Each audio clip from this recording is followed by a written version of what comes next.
Through my lunatic-like obsession with Tool's lead singer Maynard James Keenan, I discovered the many projects he's contributed on, but none like Deftones' White Pony. The kings of the nu metal genre, if I do say so myself. Don't come after me for that. White Pony is widely regarded as Deftones' greatest album, and at the very least, their most robust album. But to be perfectly honest with you, my dear viewer, I struggled to really grasp the message the band tries to convey with this record.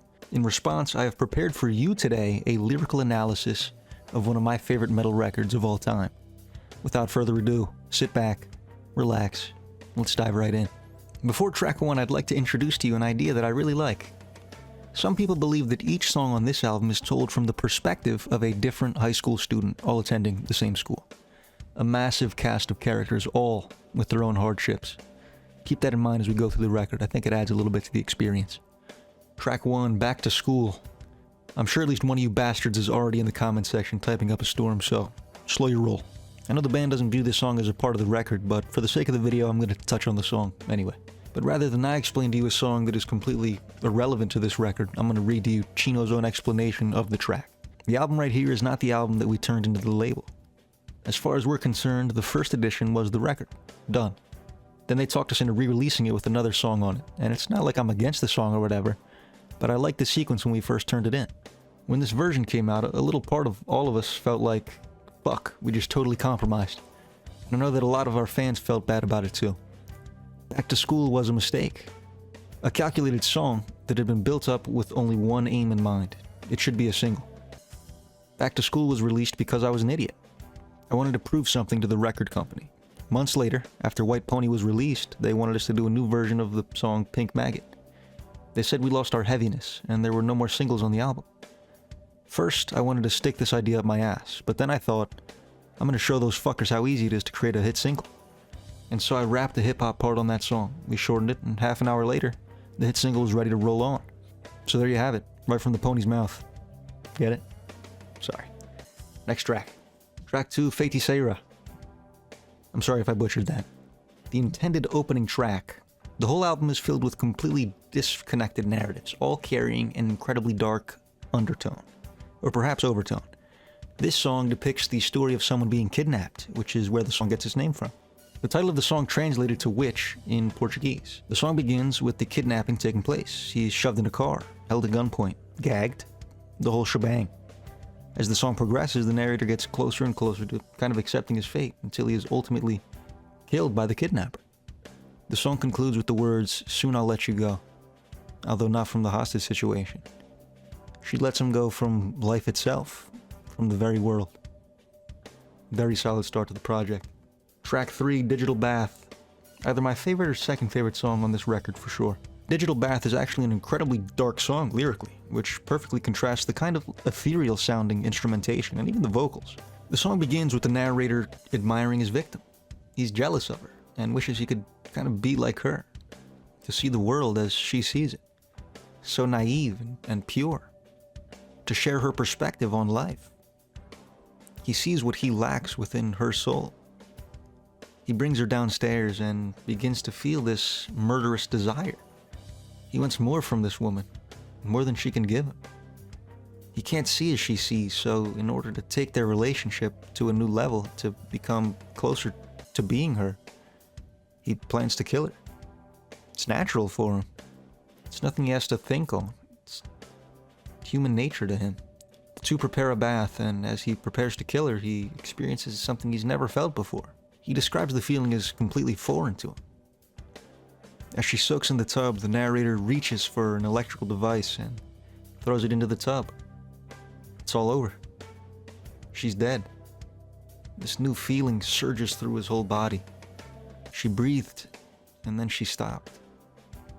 And then he took a breath.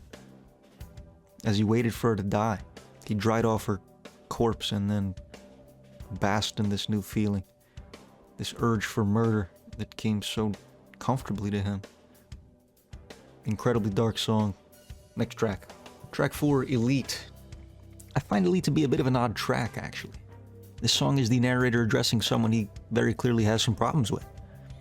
The song repeats the phrase, "When you're ripe, you'll bleed out of control," many, many times.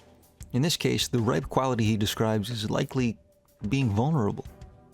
The person he is speaking to is constantly complaining about how challenging their life is, even though the narrator views their life as comfortable. It's a song where the narrator pretty much tells the other character, or perhaps the listener, that things can always be much, much worse. He describes them as pregnant with all this space. Likely not physically pregnant, but stuffed full of bad thoughts. He finds that it is through the very absence of thought that depression is found. When you have nothing to do, when there's nothing driving you forward, depression can move right in. He finds that the character romanticizes this depression. They view their depression as something that makes them edgy or interesting. Pretty solid track, actually, deeper than I expected it to be. Track 5, RX Queen. I love this song. If you didn't know, the background vocals on this track are done by Scott Weiland of the Stone Temple Pilots. That has nothing to do with the lyricism, I just like Scott Weiland.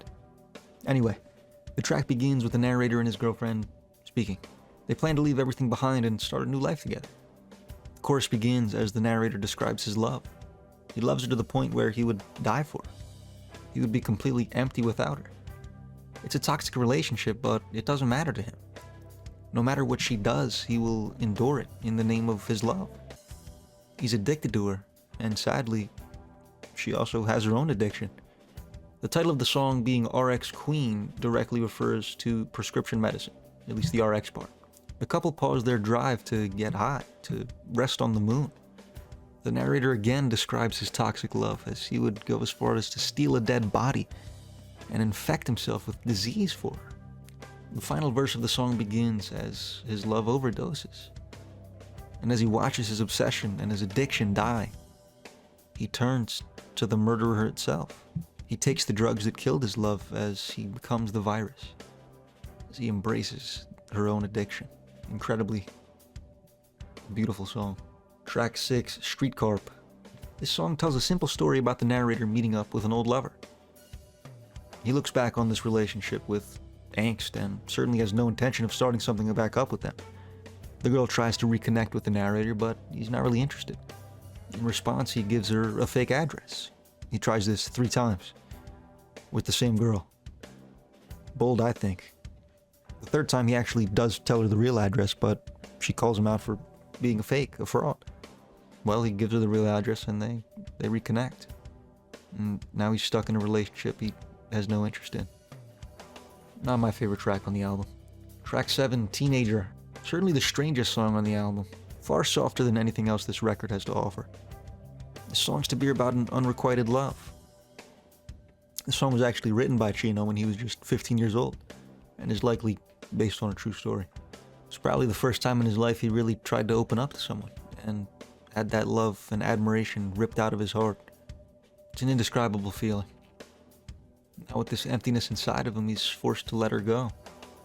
And in this killing of the idea of his love, he creates a new version of her. A version of her in his head. But he realizes that this person in his head isn't the real her. It was through every part of her character that he fell in love with her. It wasn't the idea of her that he loved, it was her. Her faults. Her everything. Incredible track. Track 8, Knife Party. Fan favorite track here, and for good reason. The song begins with the narrator describing his knife, then likens his newfound love to a knife, and assures her that she is sharp enough to break his skin, to see inside of him. His secrets, his dreams, his past. He wants her to know every part of him. He allows her to connect with him, to face his fears with him, and to become his queen. And he, her king. The chorus seems to describe peer pressure and how willing people are to break their morals and character to preserve their friendships. He becomes obsessed with this feeling of openness and gets high off this feeling. He feels as though he could float here forever. He could forever just connect with her, and he doesn't want to come down. The song also features a lot of double entendres, primarily in the chorus. It's kind of up to your interpretation, really. Is he describing a true knife party? Are they really cutting themselves to get high? Or is the knife his love, and he wants to connect with her further, to cut deeper into his soul? Your call. Next track. Track 9, Korea. Korea is actually a pretty easy song to understand. The song begins with the narrator seeing a dancer he likes, likely a Korean woman. The couple seem to do some white pony, which I probably should have mentioned is slang for cocaine. My bad. Anyway, the rest of the song seems to take place during the narrator's come up as he waits for the cocaine to kick in, to work its pitch. The claws mentioned throughout this song, at least in my mind, seem to be like a metaphor for sinning, or clawing through our own soul. The feathers mentioned in the second verse seem to kind of hammer this point home, as the narrator claws his feathers, or his pure nature, off of himself with drugs and dancers. Dark song. Track 10, Passenger. Here we go, Maynard fans. Best track on the album incoming.